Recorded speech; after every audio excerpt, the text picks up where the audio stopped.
कम है। अगर हर लड़का एक मुसलमान लड़की से शादी करना शुरू कर दे तो 3 पीढ़ी के अंदर इनकी जनसंख्या। आदाब नाज़रीन, मैं अब्दुल हमीद साहिल, आप देख रहे हैं ऐलान टाइम्स। एक कहावत मशहूर है कि झूठ को इतनी ज़ोर और इतनी शिद्दत से बोलो कि उसके सामने सच भी झूठा साबित हो जाए, और जो झूठ है वो सच बनकर लोग उसे एक्सेप्ट कर लें, वो सच बन जाए। यही हो रहा है। द कश्मीर फाइल्स, ये जो फिल्म जो रिलीज़ हुई है तमाम थिएटर्स के अंदर, और जितने बीजेपी शासित राज्य हैं वहाँ पर इसका टैक्स फ्री कर दिया गया है। 1990 में जिस तरह से कश्मीरी पंडितों ने कश्मीर से प्लान किया था, वहाँ से वो दिल्ली की तरफ आ गए थे, उस पूरे सिनेरियो को उसमें पेश करने की कोशिश की गई है, लेकिन यकतरफा तौर पर। हम देख रहे हैं कि इस फिल्म के आने के बाद से जिस तरह फिल्म के निर्माता और उसमें जो काम किया अनुपम खेर और इस तरह के लोगों ने लोगों से अपील की कि अपनी पूरी फैमिली के साथ थिएटर में फ़िल्म देखने जाएं, उसमें वास्तविकता यानी हकीकत बताई गई है। और ये खबरें भी सामने आई कि फ़िल्म देखने के बाद कश्मीरी पंडित थिएटर्स में फूट फूट कर रोने लगे, या बाहर निकले तो वो फूट फूट कर रोते पाए गए। और बहुत सारी बातें इस फिल्म को लेकर की गई, लेकिन बहुत सारी टिप्पणियाँ भी, बहुत सारे ऐसे कमेंट्स भी इस फिल्म के ख़िलाफ़ आए हैं कि जो विचार का सबब बनते हैं, जिस पर ध्यान देना बहुत ज़रूरी है। हम आपके सामने 2 ऐसे पंडितों को पेश करने जा रहे हैं, जिसमें एक कश्मीरी पंडित हैं, महिला हैं। वो जब पलायन हुआ था वहाँ से 1990 में, उन्होंने पलायन उनकी फैमिली ने वहाँ से पलायन नहीं किया था, वो वहीं रह गई। और वहाँ पर उनके इलाके में जो मंदिर था वो काफ़ी बोसीदा हो चुका था। तो जब उनसे एक नामा निगार ने, एक रिपोर्टर ने बात की कि आप नहीं गई, आप यहीं रह गई, तो उन्होंने कहा कि हाँ, हम यहीं रह गए। यहाँ के मुसलमानों ने हमारा बड़ा साथ दिया। उस मंदिर को दोबारा बनाने में, उसकी रिपेयरिंग करने में, उसकी मरम्मत करने में वहाँ के मुसलमानों ने उनका भरपूर साथ दिया है। उन्हें किसी किस्म की कोई कमी का एहसास नहीं होने दिया। एक सिनारियो तो ये है।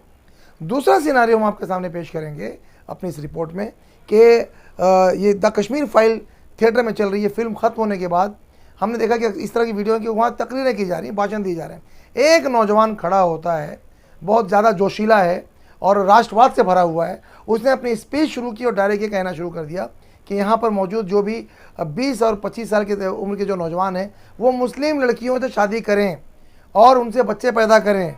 3-4 जनरेशन के बाद हम इन मुसलमानों को, इन जिहादियों को आबादी के तनासुब में पीछे कर देंगे।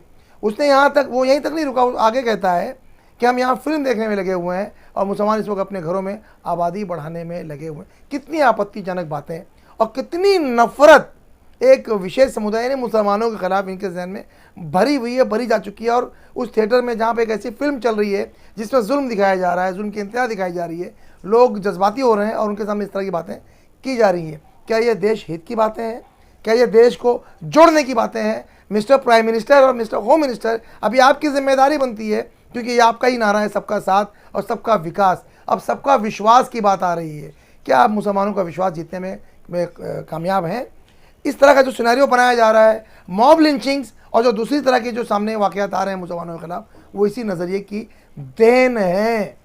कहाँ लगाम लगेगी? अब इस तरह की बातें भी आ रही हैं कि परजानिया नाम की एक फ़िल्म बनाई गई थी गुजरात दंगों पर, उसे क्यों नहीं रिलीज़ होने दिया गया? वो थिएटर्स में क्यों नहीं नुमाइश के लिए पेश की गई? उस पर टैक्स फ्री क्यों नहीं किया गया? ऐसी और भी फिल्में हैं। और अब तो बहुत सारी बातें सामने आ रही हैं कि अब फिल्म बननी चाहिए दिल्ली दंगों पर, अब फिल्म बननी चाहिए पुलवामा हमले पर, अब फिल्म बननी चाहिए नीली पर, अब फिल्म बननी चाहिए मेरठ मलियाना मुरादाबाद जैसे फसादात पर। इस तरह की बहुत सारी जो बातें सामने आ रही हैं कि उस पर अब जवाब देना सरकार को कहीं ना कहीं मुश्किल होगा। खुद हमारे प्रधानमंत्री ने द कश्मीर फाइल को लेकर लोगों से अपील की और उस पर बातें की। लेकिन यहाँ सोचने का विषय ये है कि वो लोग जो खुद कश्मीरी पंडित हैं, वो इस फिल्म के ख़िलाफ़ बातें क्यों कर रहे हैं? हम ये वीडियोज़ आपके लिए पेश कर रहे हैं। सारा फैसला हम नाज़रीन पर छोड़ते हैं, अपने दर्शकों पर छोड़ते हैं कि मुल्क में क्या चल रहा है, किस तरह की फ़ज़ा पैदा की जा रही है, कितनी नफ़रत भरी जा रही है हमारे भोले वाले हिंदू भाइयों के दिलों में, हिंदू बहनों के दिलों में, बच्चों के दिलों में, कि वो जब इस तरह की फिल्में देखेंगी और इस तरह की बातें देखेंगे। निर्माता हैं जो है फिल्म के, और ख़ुद अनुपम खेर, उन्होंने ये बताने की बिल्कुल भी जिम्मेदारी नहीं समझी, इसका कष्ट नहीं किया कि जिस वक्त ये हादसा हुआ था, ये जो सानहा हुआ था, जो कश्मीरी पंडित हमारे भाई वहाँ से पलायन हुए थे और 89 यानी 89 कश्मीरी पंडित मारे भी गए थे, उस वक्त दिल्ली में किसकी सरकार चल रही थी? जी हाँ, उस वक्त वीपी सिंह यानी विश्वनाथ प्रताप सिंह, जनता दल और बीजेपी की 85 सीटें, ये दोनों पार्टियां मिलकर सरकार चला रही थी, कांग्रेस की सरकार नहीं थी, न किसी दूसरे दल की सरकार थी। उस वक्त सरकार जो थी वो जनता दल और बीजेपी की सरकार थी, कोalition गवर्नमेंट थी। और उस वक्त जो वहाँ के गवर्नर बना के भेजे गए थे जम्मू कश्मीर के, जगमोहन साहब, वो हम पहले भी बता चुके अपनी वीडियो में कि आरएसएस और बीजेपी के बहुत कदावर नेता थे। सारा शासन उनके हाथ में था, राष्ट्रपति शासन लगा हुआ था, सारा पावर इनके हाथ में। उनके बावजूद, यानी बीजेपी के होते हुए, अटल बिहारी वाजपेयी और लाल कृष्ण आडवाणी के होते हुए, जगमोहन के होते हुए, 85 मेंबर पार्लियामेंट के होते हुए, जिनके जरिए सरकार चल रही थी, अगर वो चाहते सरकार गिरा सकते थे कि वहाँ पर कश्मीरियों पर जुल्म होता रहा, कश्मीरी पंडितों पर जुल्म होता रहा, वो प्लान करते रहे और ये लोग चुप्पी साधे रहे। तो इन निर्माताओं ने, न ही अनुपम खेर ने, जो सो कॉल्ड अपने आप को कश्मीरी पंडित बनाकर लोगों की सिंपैथी गेन करना चाहते हैं, घड़ियाली आंसू बहा रहे हैं, जबकि खुद उनकी ज़िंदगी बड़े मज़े में कट रही है। लोग अच्छी तरह जानते हैं कि किस तरह से हिंदू और मुसलमानों के बीच नफरत की खलीज पैदा की जा रही है। तो किसी ने बताने की जहमत गवारा नहीं की कि उस वक्त सरकार क्या थी और उसकी क्या जिम्मेदारी बनती थी और उसमें कहाँ तक कामयाब रही है, कहाँ तक फेल रही है।